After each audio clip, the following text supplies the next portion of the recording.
Okay, thanks so much, Brandon. It's really great to have you here.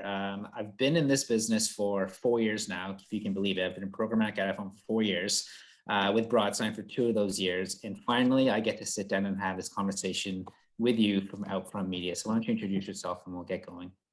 Yeah, I'm excited to be here too. Thanks, Adam. For those of you that don't know, my name is Brendan Dillon, and I am VP of Digital and Programmatic Sales at Outfront Canada. I haven't been in digital out of home for 4 years, just going on just over 1 year now. Celebrated my 1 year anniversary at Outfront a couple months ago. But I have been in the digital space for the past 14 years in some capacity on the sales side of things. So I'm excited to chat all things out of home with you, Adam, and thanks for having me again. My pleasure. My pleasure. So we are staring at the end of the pandemic. I don't think there's any company that's in the out-of-home space around the world can say that they've enjoyed this time from a business perspective, probably from a personal perspective too. But what's the COVID impact been for Outfront Media?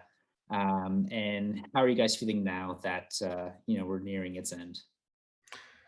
Yeah, again, I don't think it's unique to Outfront. I think just any company in the space or just any company in general, it was a lot of ups and downs.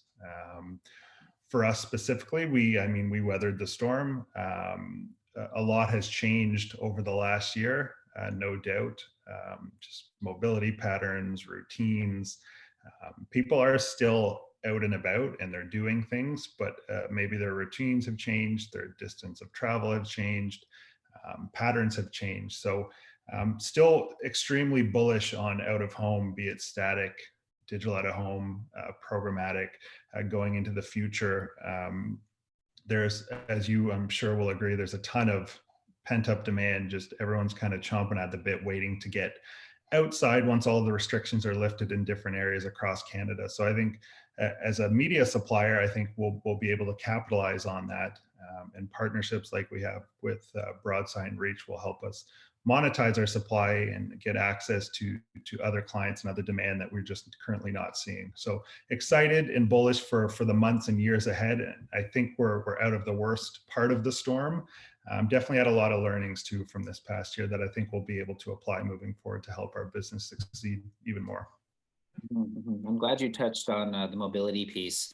For those of us that are, nearing the end of winter, where we are in the Northeast in North America, there's, there's excitement about sort of the great return to the outdoors, not just because the end of the pandemic or nearing its end, but also just because the end of winter, the summer is coming and weather's getting warmer. What are you guys anticipating from a traffic standpoint? I know you guys probably have lots of data that you're sitting on, have been analyzing, not just over the past year, but since you've been in business. What are you anticipating in terms of the return of audiences and really driving that strength and value that the out of home brings? Yeah, that's a good question. And I think there's a bunch of different answers. Speaking specifically through the lens of Outfront Canada, majority of our supply is large format outdoor. So there's different areas that have been harder hit than others in terms of outdoor, like transit, airports, anything indoors.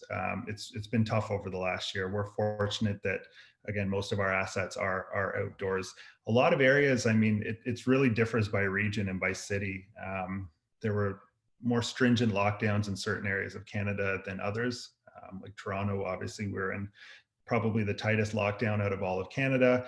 Some we've seen come back to baseline, some even above baseline, some are obviously below still, but again, with all of the restrictions hopefully starting to lift sooner rather than later, and the vaccine rollout plan on the near horizon, I think everything should hopefully get back to a baseline. Some areas like grocery stores and gas stations and stuff like that are probably going to be above baseline. But yeah, the general outlook is back to baseline. I think we'll see a pretty big surge once all the lockdowns are fully lifted. And like you said, the spring, summer months are coming. People just want to get outside. It may not be at a 40,000 person sporting event, but they're going to be at the parks. They're going to be taking road trips. They're going to be visiting their family and their friends. So we're optimistic that the traffic levels will return across the board in due time. Great to hear. That's great to hear. I certainly share that optimism. You know, because the past year has been difficult, we've almost been able to, you know, as part of out of home organizations like you and I are, we've had the ability to kind of take a pause and really reflect, but also innovate, build up technology, grow partnerships from different ends of the spectrum to really enforce the business when we do make this return, and you know, advertisers start to regain their confidence in out of home, like it was before. Do you see or do you predict any emerging trends from the business standpoint that we could see as we come out of this pandemic? Yeah, I mean, and it's not so much predicting anymore. I think there a lot of them are already in the space, and you can probably back this up a lot more. Unfortunately, a lot of brands are out of the space, but a lot new ones have come into the space. A lot of direct to consumer brands, brands that have a heavy backing in e-commerce.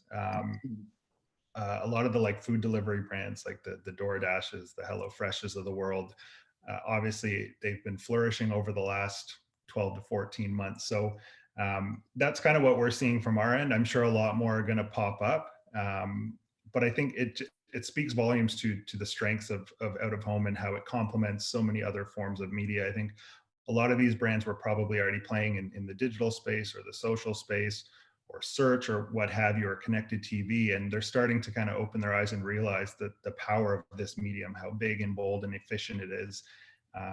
And yeah, just things like digital tiredness and clutter and everything in the digital space. It's opening the doors, I think, to a lot of brands to get involved in our space. And we're starting to see that, which is good. There's been a lot of noise in the industry, of course, with Apple ending the IDFA, cookies being gone. You did mention that with out of home, it's kind of going back to the baseline, almost like how out of home used to be bought. But up until this point, there's been so much innovation, and I touched upon partnerships that have expanded in the space to really almost close that gap between out of home, which was traditionally an offline channel, to bring it more and more online. You know, is out of home, do you think, going to benefit from the end of the cookie or IDFA, or are there opportunities for the channel to really, you know, see its return, but still remain in that digital conversation when we talk about things like omni-channel experiences for buyers and audiences? Yeah, that's a good question, tricky one, obviously, Yeah. to be determined. But I think with the demise of the cookie, there's obviously going to be a lot more dollars at play, potentially shifting, and I think out of home can definitely punch above its weight class and potentially go after those dollars. At the end of the day, I mean, data is great, and it is obviously a strength of digital out of home and programmatic, being able to layer on these audiences and data and measurement, being able to measure kind of across the full funnel, which I think puts us in those omni-channel conversations. But at the end of the day, even if there wasn't data, out of home would still be a mass reach, one to many medium. So I think out of home in general is going to be fine. I think there is going to be a lot of opportunity to shift and steal potential dollars. And probably over the last 2 years or so, the technology that's become involved in this space and the data that's available, I think should set us up to put us in a good position to win there. So I'm curious really to see how this all unfolds over the next kind of 6, 12, 18 months. But I feel confident we're in a good position to take some of those dollars that are going to be shifting. Okay, well, Brandon, I can't wait to work with you and the team for the rest of 2021 and beyond. You know, it's been a long time coming, and I can't wait to see the partnership that we grow together. Yeah, same. I echo those same sentiments, Adam. We are super excited, myself as well as my team at Outfront, to be working with you guys finally. And let's just hope we can have a conversation like this maybe this time next year and talk about all the great successes we've seen through the platform. And let's do that in person. And cheers. Agreed.